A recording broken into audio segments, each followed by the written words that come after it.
Welcome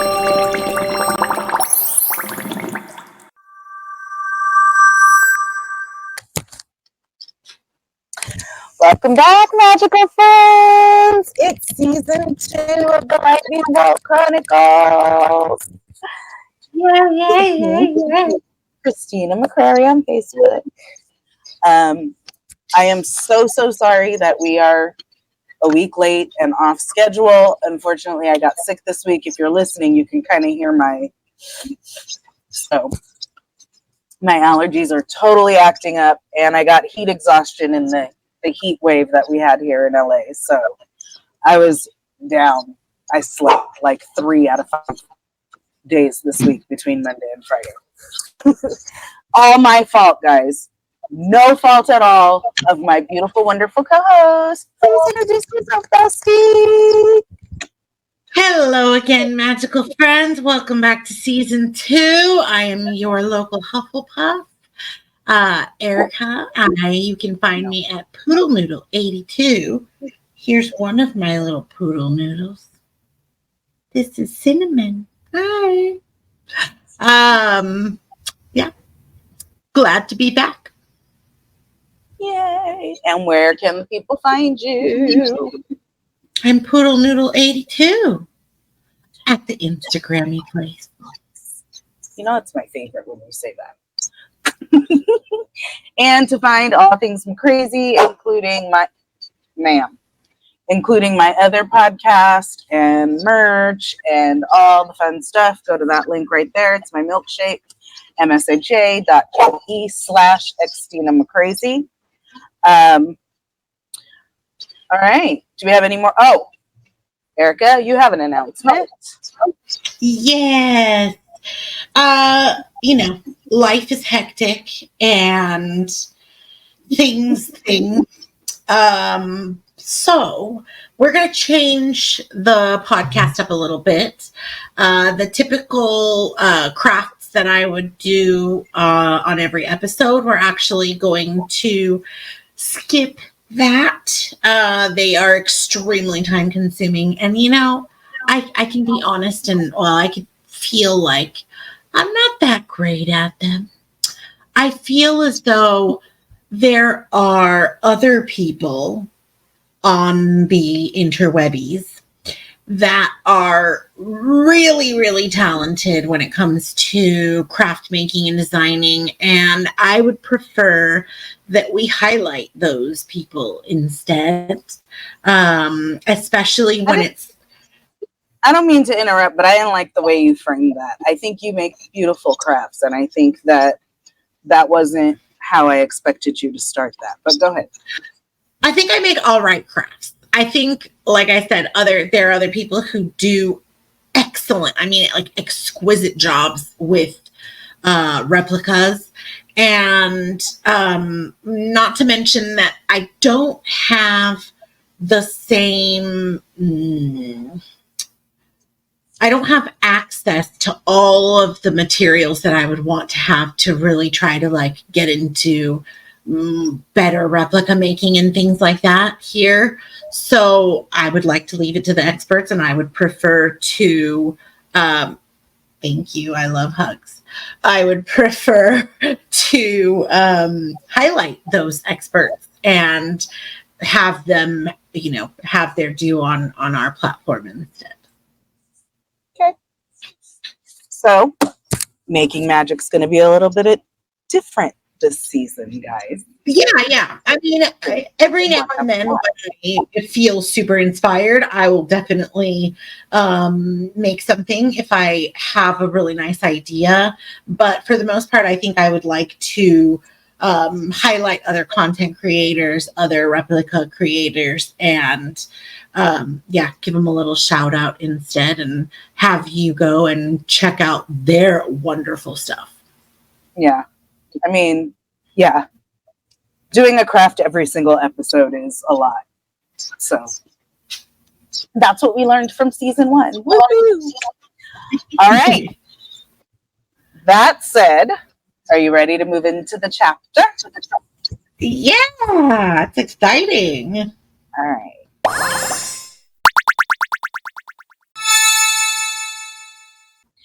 Do you want to give the summary? Go for it. I mean, we could do it together. Okay. So chapter 1 of book 2. We are now in book 2, guys. Harry Potter and the Chamber of Secrets. Do we have any new characters to discuss this time?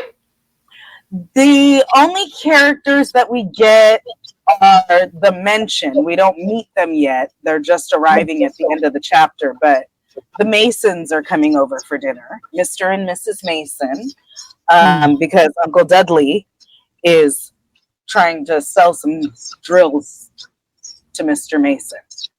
Trying to score the biggest deal of his career. So that they can buy a house in Mallorca. Oh, yes, a vacation home for the Dursleys. Where Harry's like, I don't think they're going to like me any more in Mallorca than they like me here. But chapter 1 is called The Worst Birthday because it's Harry's birthday. But the day starts out with a full-on argument over breakfast because Mr. Dursley has padlocked Hedwig's cage closed, and Hedwig is not happy about it and not being quiet about it either. So for the 3rd time this week, Hedwig has screeched everyone awake in the house because Hedwig is padlocked in her cage. And Harry's like, she's bored. If you just let me let her out. But Uncle Vernon doesn't want to do that because, God forbid, Harry should send or receive messages from anyone from the outside. So that's how the morning starts. And then Dudley says he wants some more bacon. And Aunt Petunia says, of course, sweetykins or sweetums or whatever the hell she says to that porky little pig. And he turns to Harry and says, pass me the frying pan. And Harry's irritated. So he says, you've forgotten the magic word. And all hell breaks loose at the table. Magic word. The N-word. Yeah.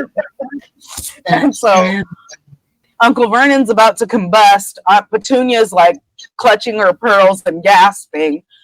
Fat boy over there who already didn't fully fit on the seat has fallen onto the floor. And he's like, Harry's just like, oh my God, I just meant please. You know what? I will say there's never a dull morning in their house. Yeah, there's never a dull moment. So they calm back down.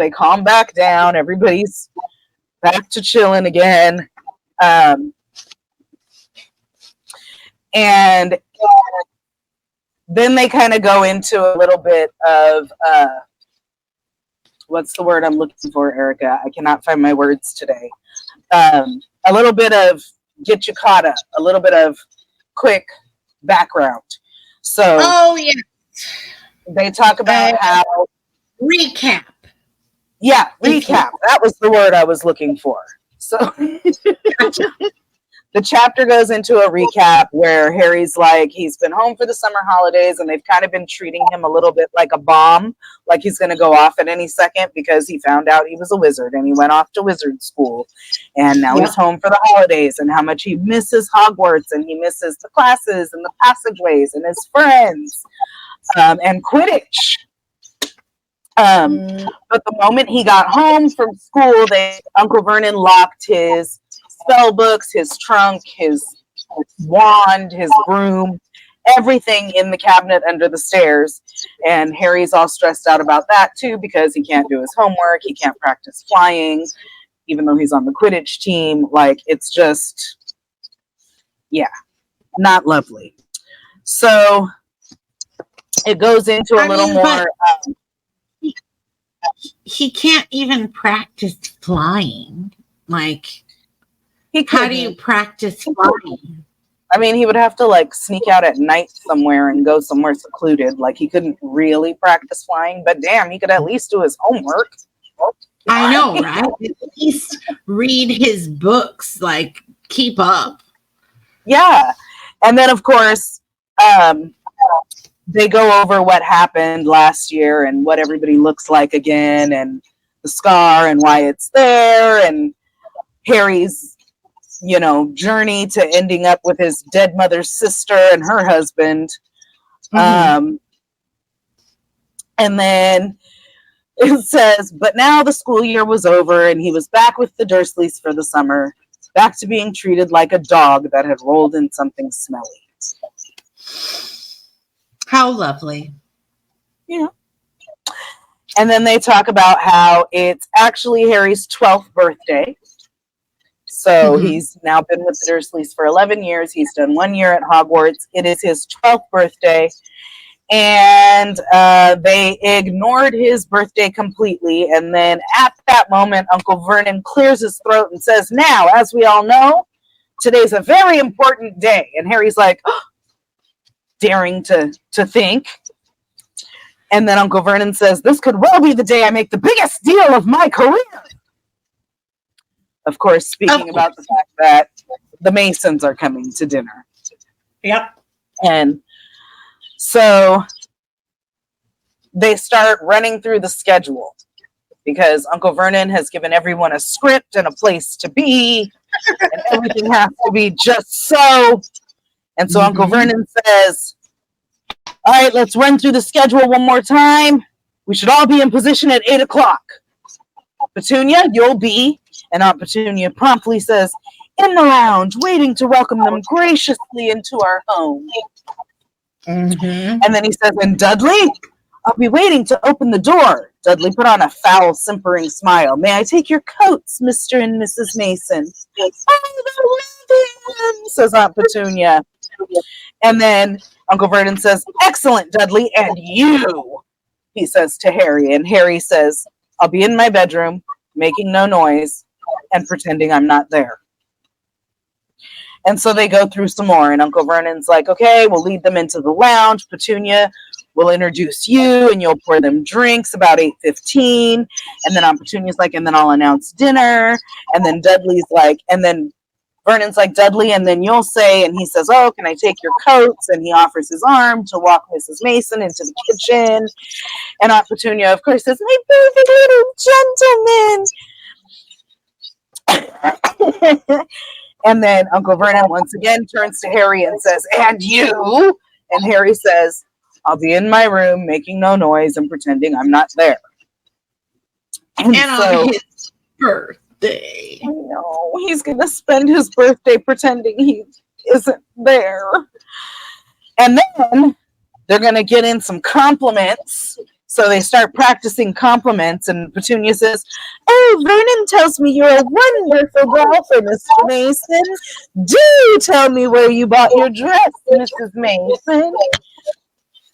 And then Uncle Vernon says, oh, that's perfect. Okay, Dudley. And he says, how about we had to write an essay about our hero at school, Mr. Mason, and I wrote about you. And, of course, this just sends Aunt Petunia over the edge. And she hugs the kid and all this, but Harry ducks under the table because he's just laughing so hard and doesn't want anybody to see that he's laughing. And then once again, Uncle Vernon turns on Harry, and you? I'll be in my room, making no noise and pretending I'm not there. To right you will, is what he says. And so he tells them, you stay out of the way when dinner's over. We'll take Mrs. Petunia, you take Mrs. Mason back to the lounge for coffee, and I'll bring the subject around to drills. And with any luck, we'll have this deal signed and sealed before the news at 10. And we'll be shopping for a vacation home in Mallorca this time tomorrow. And of course, we already mentioned, Harry's like, yeah, I don't think they're going to like me in Mallorca any more than they do here. So, all right. And so then Vernon says, all right, I'm off to pick up our dinner jackets. You stay out of Aunt Petunia's way while she cleans up and cooks. And Harry goes off outside. And he's like, yeah, whatever. And so he's singing happy birthday to himself as he kind of lolls around in the yard. And he has no cards, no presents. He'd be spending the evening pretending not to exist. He hasn't heard from his friends. He's kind of miserable and sad. and he's gazing off into the hedge, feeling lonely because he misses Hogwarts and he misses Quidditch, but most of all, he misses Ron and Hermione. And then he wonders if they're even missing him at all because he hasn't heard from them all summer and they haven't sent him anything. And here, Ron had said he was going to ask Harry to come and stay, but Harry hasn't heard anything, so it is what it is. And Harry had thought about using magic to open Hedwig's cage and send a message, but it wasn't worth it because he's not supposed to do magic outside of school, which, interesting fact, he hasn't told the Dursleys because he keeps teasing Dudley by mumbling nonsense under his breath and watching Dudley run. I mean, he's got to have something to lure over their heads, right? I mean, just that one little bit of joy, jeez, right? So he's feeling, but he does mumble stuff to them, right? But it's just mumble jumble. Yeah, it's mumbo jumbo, and he watches Dudley take off running, and he thinks it's hilarious, and he's laying there looking in the hedges, and he's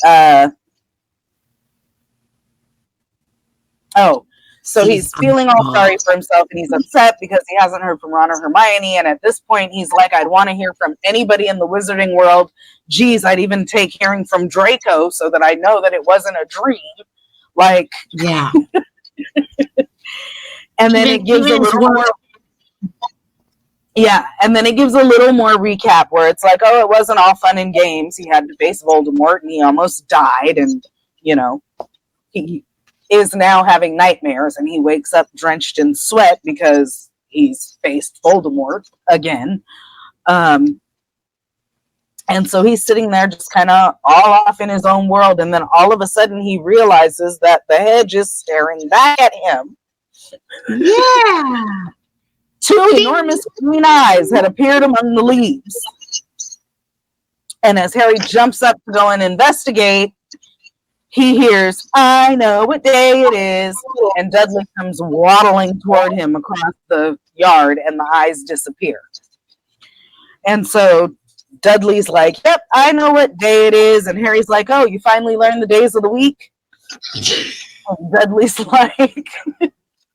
And Dudley's like, it's your birthday. How come you haven't gotten any cards or any presents? Or haven't you got any friends at that freak place? And jogs him a little. And so he says, you better not let your mom hear you talking about my place. And Dudley's like, why were you staring at the hedge?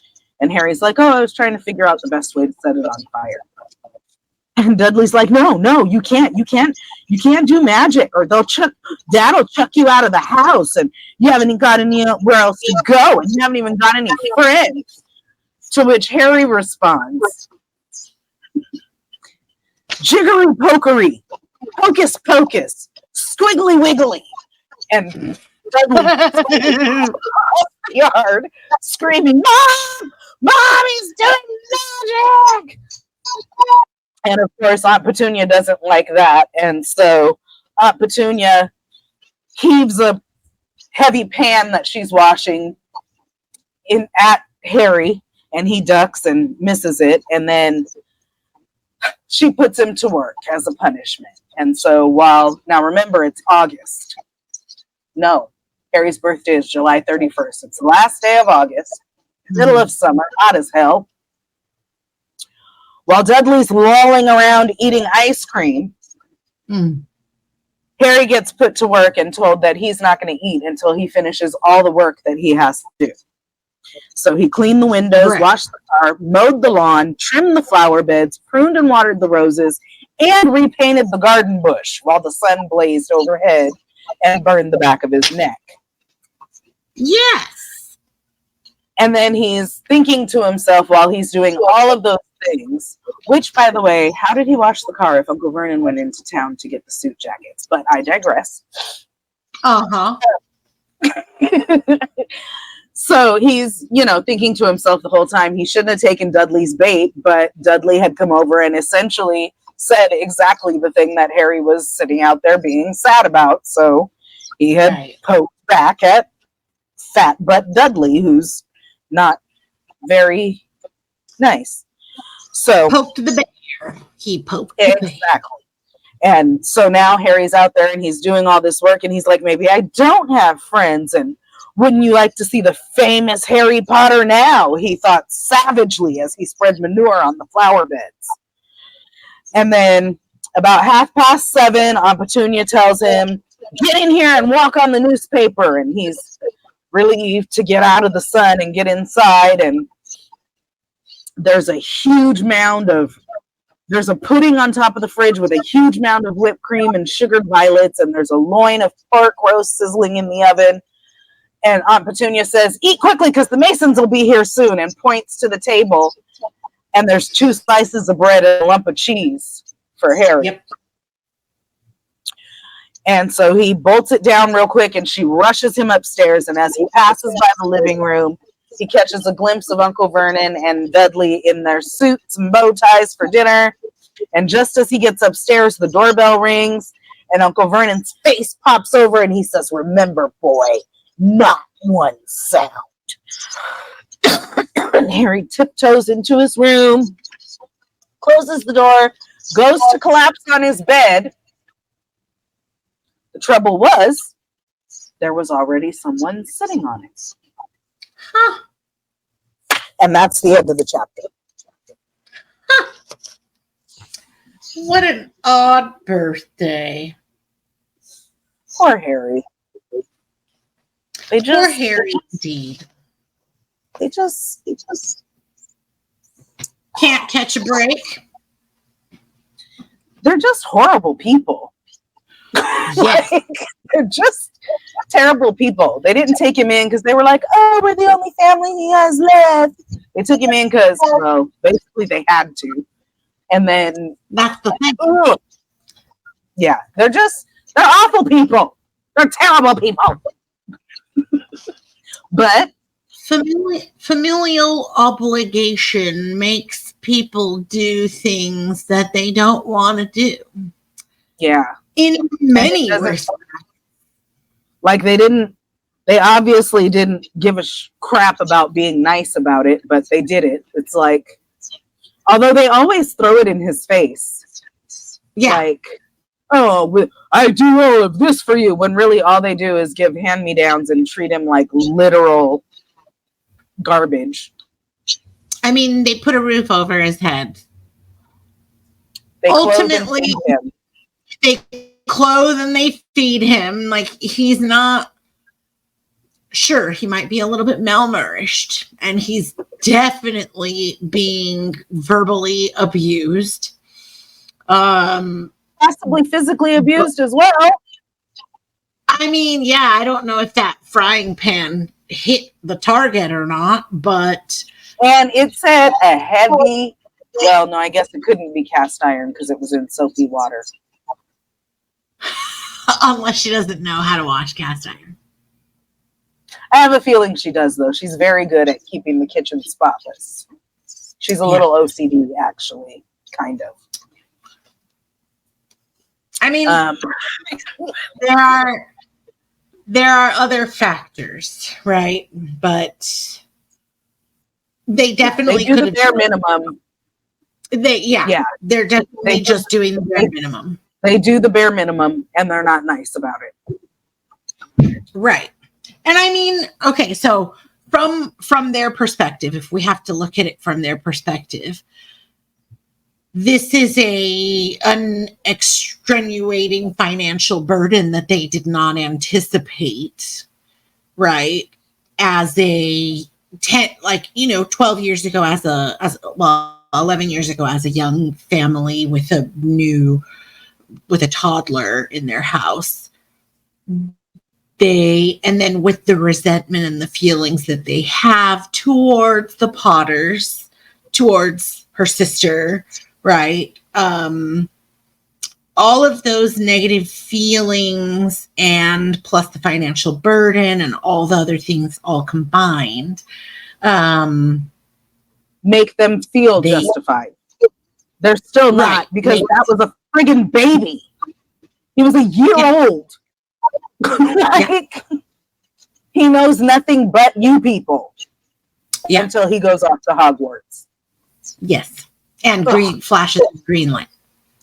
Yeah, like he was one.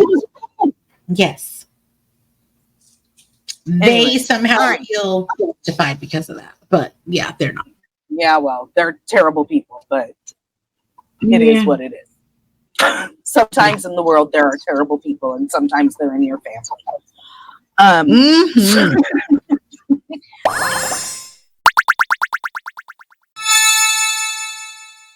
So, last night I watched the first part of Chamber of Secrets so that I would be very ready for book versus movie.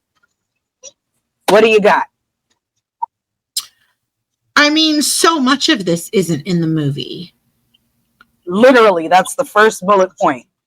I have 3 things, I think. So like they do practice for the Masons' arrival, right? Yes. They do practice a little bit, but by this time, I think, correct me if I'm wrong, Dudley's already dressed. They're already dressed. They're already ready to go. Like almost about to, it's like maybe 5 minutes before showtime, I feel like, because Harry is going up the stairs and Dudley is like at the door where he's like, I'll be ready to welcome them.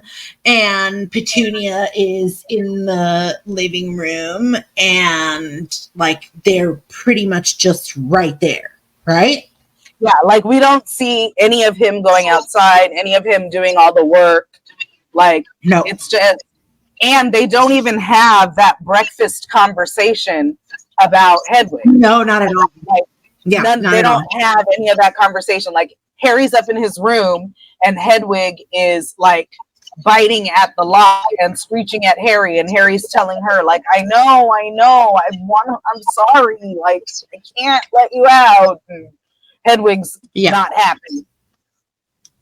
And then pretty much but that Hedwig scene happens out of order, right? Because that's once he goes upstairs after they've already practiced. No, he's upstairs at the beginning and then he goes down. They do have breakfast. They just don't have like all that conversation and stuff because the conversation where they're practicing and all that in the movie, Harry says, I'll be in my room, not making any noise and pretending I don't exist. Whereas in the book, he says, pretending I'm not there. But that's pretty much it. Like it starts out, he's up in the room, he's talking to Hedwig and apologizing to her or whatever. Then he goes down and he says, I'll be in my room, pretending I don't exist. And then he goes back upstairs. And as he's going upstairs, they're down there in their suits practicing and all that. And then he goes. And I remember when he's going upstairs, Uncle Vernon's like, remember, boy. Because when I read the line, I was like, oh, that's also in the movie. Yeah, but that's literally all it is. Like that's it. The conversation at breakfast about the magic word doesn't happen. Him saying nonsense to Dudley doesn't happen. There's no mention of his birthday at all. It's very like none of the detail that's in this chapter is in the movie. Right. Like as you said, the recap of it all is not really in this movie. No, but not the conversations that happen either. Not the what's the magic word, not the Jiggery Pokery, none of it. Yeah, not the eyeballs in the hedges. Nope, he didn't see eyeballs because he never went outside. Like it doesn't show any of that. Nobody mentions his birthday, not even Dudley. And that's basically it. That's the beginning. Yep.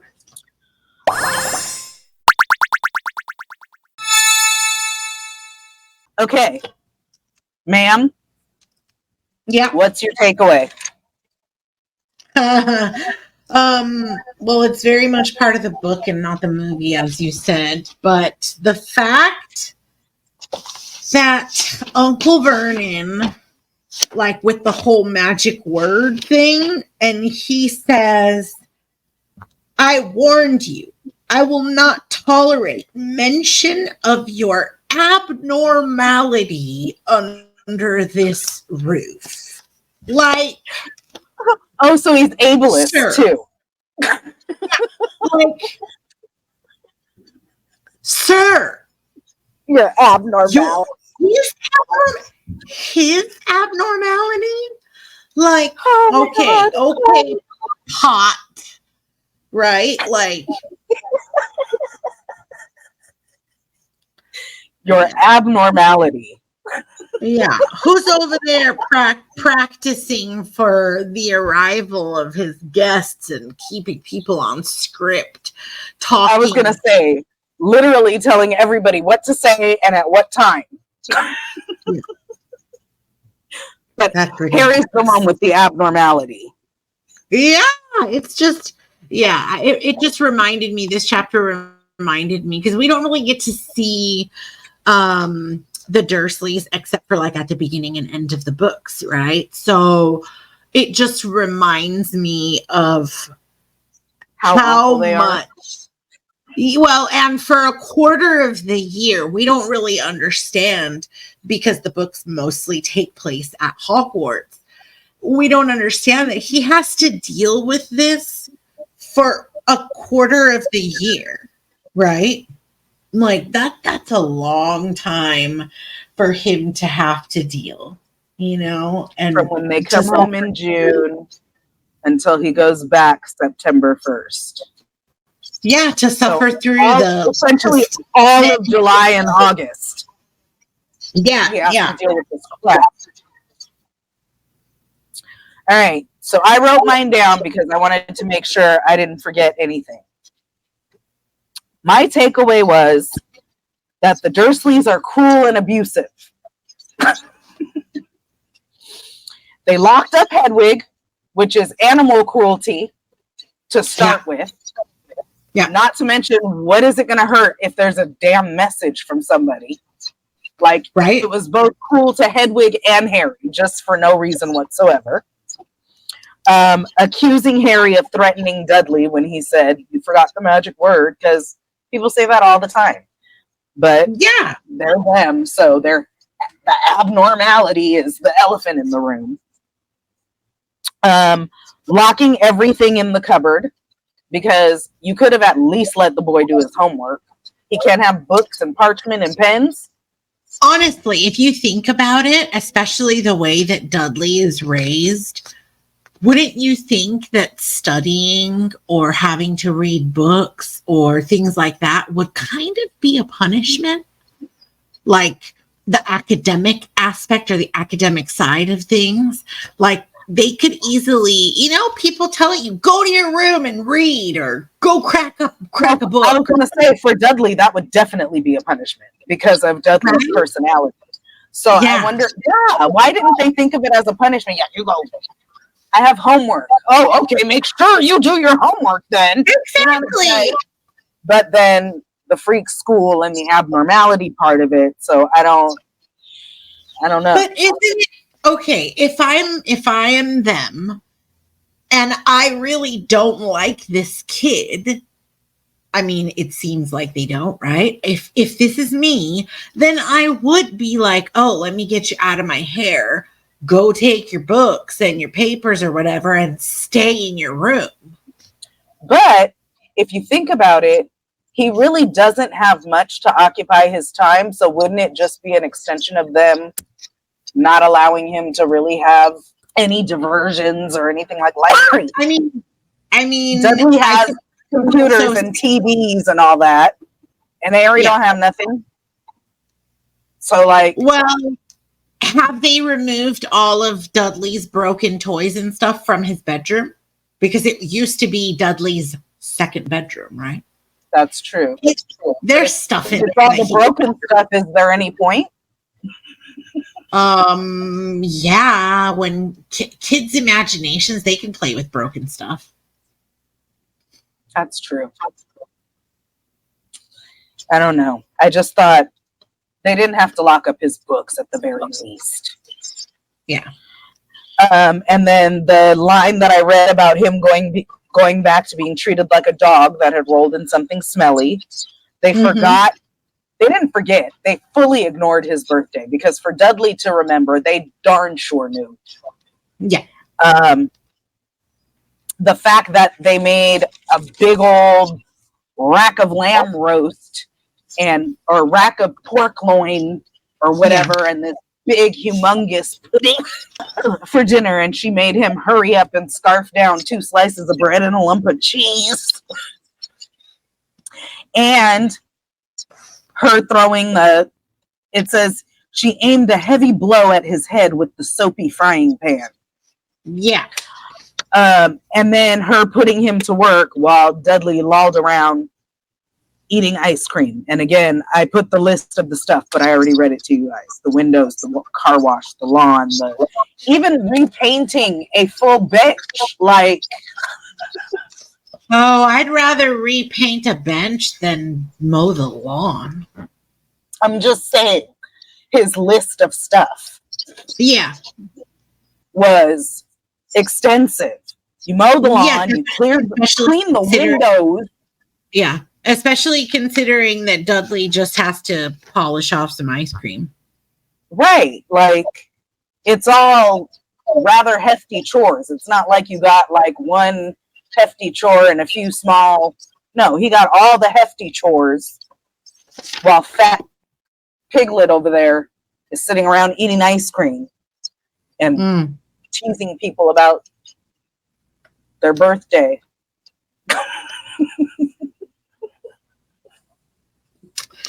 Yep. So, yeah, my takeaway was that the Dursleys are just cruel and abusive. And you can add animal cruelty to that because poor Hedwig having to be locked in her cage for 2 months. Yeah. This is exactly how I feel about, zoos and aquariums. Fair. Although I will say, the last time I went to the aquarium, I was really, really taken with the water sea puppies. And they seemed very happy and very playful. The baby otters. Yeah. It's not that part. Like, I think this is very off topic, but migratory creatures shouldn't be locked away in a pool. That's fair. Like dolphins or other animals that like swim extremely long distances and naturally want to do that. Yeah. Yeah, I feel it. I mean, I did bring up animal cruelty twice, so it wasn't totally off topic. Oh no, I mean like an owl, like they have to fly. Hunt. And even if it didn't fly, even if it was a damn flamingo or a penguin, it shouldn't be locked in a cage for 2 months. Nope. So, yeah, that was my takeaway. There you go. Okay.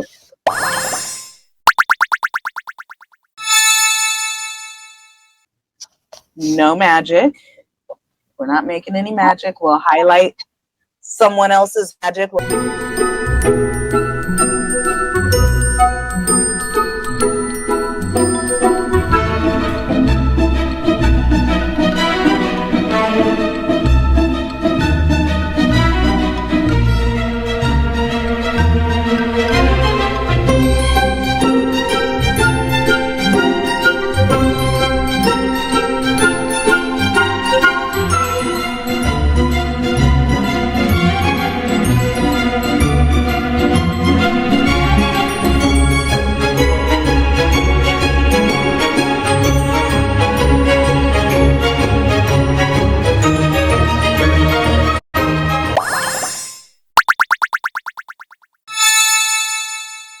So that brings us to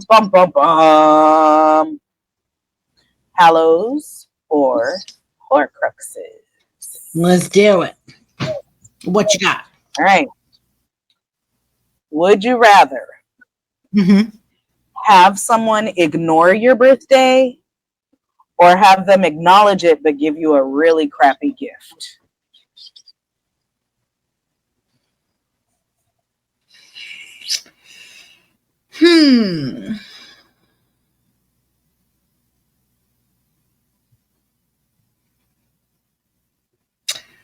I'm going to go ahead and say that I am more than happy with people ignoring my birthday. Because I don't really, I mean, gifts are lovely. Gifts are lovely. But how do I word this? I love my birthday. And when my birthday comes around, I am more than happy to plan my own birthday and make it exactly what I want it to be and invite the people who I want to see and make it special in my own way. So, yeah. So I'm perfectly okay with people ignoring my birthday. Yeah, throw myself a party. So, somewhat same, but somewhat not. I think I would rather you ignore it than purposely go out of your way to give me something crappy. And that's the difference. Like, if you actually thought about me and you were being nice and you gave me a gift and it ended up not being something that I liked, graciousness, grateful that you thought of me, thank you, all of that good stuff. But if you're going to go out of your way to purposely give me a crappy gift, just ignore me, please. Yeah. Like, but then I mean, what constitutes a crappy gift? The gifts that the Dursleys give Harry, and we'll get into that later in the series. That's why I want to know what constitutes a crappy gift. So and that's why I said what I said. If you're going to go out of your way to give me something purposely crappy, just ignore me. Okay. So and that's what I was referring to. Is like, here, happy birthday. A tissue. Here, a used tissue at that. Like, here you go. This is a cap. But I'm not going to give you the cup. I'm not going to give you the cup. I'm just going to give you this cap. And I'm the same way you are. You know that there have been numerous years where I have just disappeared on my birthday and went to Universal Studios all by myself just to go be in Hogwarts, and not because nobody would have went with me or anything like that, just because I wanted to go and immerse myself by myself. Like, so if you're going to give me something just to be a jerk, just ignore me. I'm going to be okay. Yeah. Okay. Agreed. Well, wow. With no magic, we are coming in under an hour, but that's okay. Incredible. They'll get longer as the chapters get longer. Yeah, that's the other thing. That this chapter is literally what? 10 pages long? Pages. I think it was 11. Not even 11 pages though. It's really 10 because you see the amount of space here and this. You just stick that right there. Like it's 10 pages long. Yeah. And the middle of it is recap. Yeah. So not a lot of substance here, but this book gets some good twisties and turnies later, and these chapter summaries will get longer and more interesting. And yes, definitely. Not a lot of characters to introduce here, but I swear every single book you meet new characters. So there will be interesting people to meet in the coming episodes. This is all. They're all really small so far, these books. Yeah, we haven't gotten into the Dark Ages yet. Yeah, they get heftier and heftier. So maybe come book 4, there might be some issues that we'll come across with how much we have to talk about. Yeah. But we're back. Books 1, 2, and 3 are a little lighter. When they hit book 4, you got to remember they're about 15 and things kind of tilt a little bit. All right, Bessie. Yeah. Tell them where to find you, friend. I am Poodle Noodle 82 at the Instagrammy place, and so glad to be back. I'm Christina McCrary on Facebook at Tina McCrazy at the Instagrammy place, and on TikTok and on Threads. You can find all things McCrazy at the link. That's my milkshake. Yes, that's my milkshake. No, I don't want the boys in the yard. Pop in, grab what you need, and be on your way. Thank you for visiting. And we will see you guys in 2 weeks. Have a beautiful, magical 2 weeks, guys. Bye, magical friends.